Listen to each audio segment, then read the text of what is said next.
दिल्ली सरकार ने स्कूलों में परीक्षा कराने के लिए आवंटित बजट में कटौती की। दिल्ली सरकार ने वर्ष 2022 से 23 में सरकारी स्कूलों में परीक्षा कराने के लिए आवंटित बजट राशि को 125 रुपए प्रति विद्यार्थी से घटाकर 90 रुपए कर दिया है। ये जानकारी शिक्षा निदेशालय द्वारा परिपत्र में दी गई है। परिपत्र में कहा गया है कि शिक्षा निदेशालय के अंतर्गत काम कर रहे सरकारी स्कूलों के प्रमुखों को सूचित किया जाता है कि वर्ष 2022 से 23 के लिए पहली से 11वीं कक्षा के विद्यार्थियों की परीक्षा कराने के लिए जरूरी बजट 90 रुपए प्रति विद्यार्थी आवंटित किया गया है। राहुल गांधी नहीं लड़ेगी कांग्रेस अध्यक्ष पद का चुनाव। राहुल गांधी के कांग्रेस अध्यक्ष चुनाव न लड़ने की तस्वीर साफ हो गई है। कांग्रेस सूत्रों के मुताबिक राहुल भारत जोड़ो यात्रा के बीच से वापस नहीं लौटेंगे।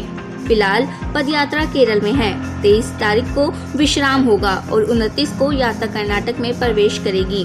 कांग्रेस अध्यक्ष के लिए नामांकन की आखिरी तारीख 30 सितंबर है। नामांकन के लिए उम्मीदवार का खुद मौजूद रहना जरूरी है। ऐसे में साफ है कि तमाम प्रदेश कमेटियों के प्रस्ताव के बावजूद राहुल गांधी अध्यक्ष पद के लिए नामांकन नहीं करेगी। चंडीगढ़ यूनिवर्सिटी एमएमएस केस में एक नया चौथा किरदार सामने आया है। आरोपी लड़की ने पंजाब पुलिस को जानकारी दी और लड़की के मोबाइल फोन से मोहित नाम के एक लड़के से की गई चैटिंग के कुछ स्क्रीनशॉट पुलिस को मिले। लड़की ने बताया कि वो मोहित से कभी नहीं मिली, लेकिन उसे लगातार व्हाट्सएप के माध्यम से कनेक्टेड थी और चैटिंग करती थी। कुछ वीडियोस उसने मोहित नाम के इस लड़के को भी भेजे थे। आईएएस अधिकारी शाह फैजल ने जम्मू कश्मीर को विशेष दर्जा देने वाले अनुच्छेद 370 को खत्म करने के राष्ट्रपति के आदेश को चुनौती देने वाली सुप्रीम कोर्ट से अपनी याचिका वापस ले ली है। फैजल उन 23 याचिकाकर्ताओं में शामिल थे जिन्होंने अनुच्छेद 370 के प्रावधानों को निरस्त करने के केंद्र के फैसले को चुनौती दी थी। केंद्रीय सूचना एवं प्रसारण मंत्री अनुराग ठाकुर ने एक कार्यक्रम में कहा है कि यदि आप ऐसे मेहमानों को चैनलों पर आमंत्रित करेंगे जो ध्रुवीकरण कर रहे हैं, जो झूठी खबरें फैलाते हैं और जोर से चिल्लाते हैं, तो इससे आपके चैनल की विश्वसनीयता कम हो जाती है। ठाकुर ने ये बात Asia Pacific institute for broadcasting development द्वारा आयोजित AIBD जनरल कॉन्फ्रेंस 2022 में बोले। उन्होंने ये भी कहा कि मुख्य धारा की मीडिया को सबसे ज्यादा खतरा ऑनलाइन मीडिया से नहीं बल्कि खुद न्यूज चैनलों से है। बॉम्बे हाई कोर्ट ने मंगलवार को मुंबई नगर निगम को जुहू इलाके में केंद्रीय मंत्री नारायण राणे के बंगले में अवैध निर्माण को ध्वस्त करने का निर्देश दिया है। कोर्ट ने पाया है कि ये निर्माण फ्लोर टैक्स इंडेक्स और कोस्टल रेगुलेशन जोन नियमों का उल्लंघन करके किया गया है। अदालत ने BMC को 2 हफ्ते के भीतर बंगले के अवैध हिस्सों को तोड़ने और उसके 1 हफ्ते के बाद अदालत को अनुपालन रिपोर्ट पेश करने का निर्देश दिया है।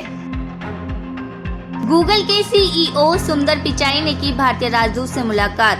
सर्च इंजन गूगल के मुख्य कार्यकारी अधिकारी सुंदर पिचाई ने वॉशिंगटन स्थित भारतीय दूतावास में पहली बार अमेरिका में भारत के राजदूत तरनजीत सिंह संधू से मुलाकात की और देश में प्रौद्योगिकी कंपनी गतिविधियों के विभिन्न पहलुओं, विशेष रूप से डिजिटलीकरण की दिशा में किए गए प्रयास पर चर्चा की।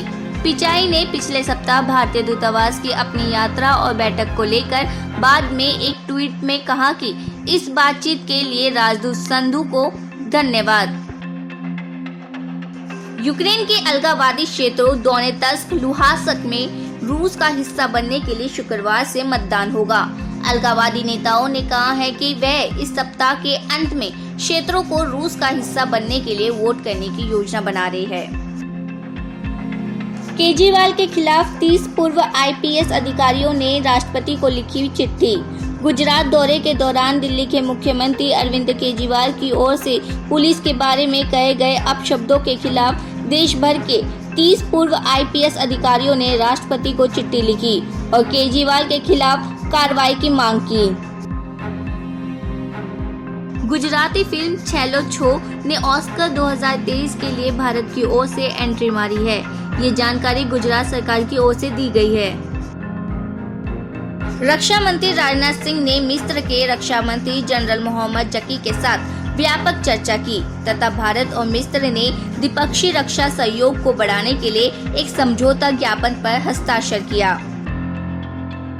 दिल्ली की साकेत कोर्ट ने कुतुब मीनार मामले में पक्षकार बनाने की याचिका दाखिल करने वाले कुंवर महेंद्र ध्वज प्रसाद सिंह की याचिका को खारिज कर दिया है। सिंह ने कुतुब मीनार पर अपना मालिकाना हक होने का दावा करते हुए याचिका दाखिल कर उन्हें मामले में पक्षकार बनाने की मांग की थी, जिसे कोर्ट ने खारिज कर दिया है। दिल्ली की साकेत कोर्ट कुतुब मीनार परिसर में पूजा के अधिकार की मांग वाली याचिका पर 19 अक्टूबर को दोबारा से सुनवाई होगी। यूपी में मदरसों के बाद वक्फ संपत्तियों का भी सर्वे होगा। शिया और सुन्नी वक्फ बोर्डों में जांच होगी। वक्फ संपत्तियों को राजस्व अभिलेखों में दर्ज करने के आदेश दिए गए हैं। वक्फ संपत्तियों की पूरी जानकारी उपलब्ध करानी होगी। साथ ही साथ वक्फ की संपत्तियों की अवैध बिक्री को रोकने का सर्वे होगा। राजस्थान के बीजेपी अध्यक्ष सतीश पूनिया सहित कई नेता हिरासत में। राजस्थान के बीजेपी अध्यक्ष सतीश पूनिया, सांसद सुमेधानंद सरस्वती, प्रदेश महामंत्री भजन लाल शर्मा समेत कई नेताओं ने जयपुर के बनी पार्क थाने पर प्रदर्शन किया, जिसके बाद पुलिस हिरासत में लेकर सभी को बनी पार्क थाने ले गई। सभी बीजेपी कार्यकर्ताओं ने सरकार के खिलाफ धरना शुरू कर दिया है। म्यांमार में एयर स्ट्राइक, 11 बच्चों की मौत। पिछले साल फरवरी में सेना ने तख्ता पलटकर सत्ता पर कब्जा कर लिया था, जिसके बाद से म्यांमार में अराजकता फैली हुई है। एक स्थानीय निगरानी समूह के अनुसार असंतोष पर कार्रवाई में लगभग 2300 नागरिक मारे गए हैं। देश के उत्तर पश्चिम में सगाइन क्षेत्र में कुछ भीषण लड़ाई देखी गई है और लोगों और सेना के बीच झड़पों में कई गांव तबाह हुए। यूनिसेफ ने सोमवार को जारी एक बयान में कहा है कि 16 सितंबर को हवाई हमले और अंधाधुंध गोलीबारी में कम से कम 11 बच्चों की मौत हो गई है। हिजाब विवाद, सुप्रीम कोर्ट में सुनवाई। सुप्रीम कोर्ट में कर्नाटक हाई कोर्ट के फैसले के खिलाफ याचिकाओं पर सुनवाई जारी है, जिसमें शैक्षणिक संस्थानों में हिजाब बैन को बरकरार रखा। इस बीच सॉलिसिटर जनरल तुषार मेहता ने कर्नाटक सरकार के उस आदेश को प्रस्तुत किया, जिसमें सिफारिश की गई थी कि सभी छात्र निर्धारित यूनिफॉर्म पहनेंगे। नाइजीरिया की मादक पदार्थ रोधी एजेंसी ने लागोस के एक गोदाम से लगभग 1.8 टन कोकीन जब्त की है, जिसकी कीमत $27.8 करोड़ है। राष्ट्रीय औषधि कानून प्रवर्तन एजेंसी के मुताबिक गोदाम प्रबंधक और नशीले पदार्थों के 4 तस्करों को मादक पदार्थ जब्त किए जाने के मामले में गिरफ्तार किया गया है। इन तस्करों में से एक जमैका का नागरिक है। एजेंसी ने बताया कि संदिग्ध एक अंतर्राष्ट्रीय गिरोह के सदस्य है, जिनका पीछा एजेंसी 2018 से कर रही है। इलाहाबाद विश्वविद्यालय के ताराचंद छात्रावास में आशुतोष तिवारी नाम के छात्र ने फांसी लगाकर आत्महत्या कर ली। सूचना पाकर पुलिस ने शव को कब्जे में लेकर पोस्टमार्टम के लिए भेज दिया। यूनिवर्सिटी प्रशासन के मुताबिक वो विश्वविद्यालय का छात्र नहीं था और छात्रावास में अवैध रूप से रह रहा था। आशुतोष कुल भास्कर आश्रम डिग्री कॉलेज का छात्र था। पुलिस हत्या के कारणों का पता लगाने का प्रयास कर रही है। दिल्ली पुलिस ने जैकलिन की डिजाइनर लिपाक्षी को किया तलब।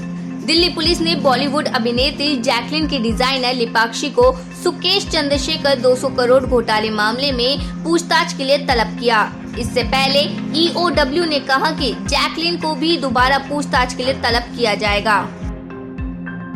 दिल्ली में कोरोना के मामले कम जरूर हुए हैं, लेकिन खतरा अभी टला नहीं। पिछले 24 घंटे की बात करें तो राजधानी दिल्ली में कोरोना के 81 नए मामले सामने आए हैं, जबकि एक मरीज ने दम तोड़ दिया है। पिछले एक दिन में 68 मरीज ठीक हुए हैं।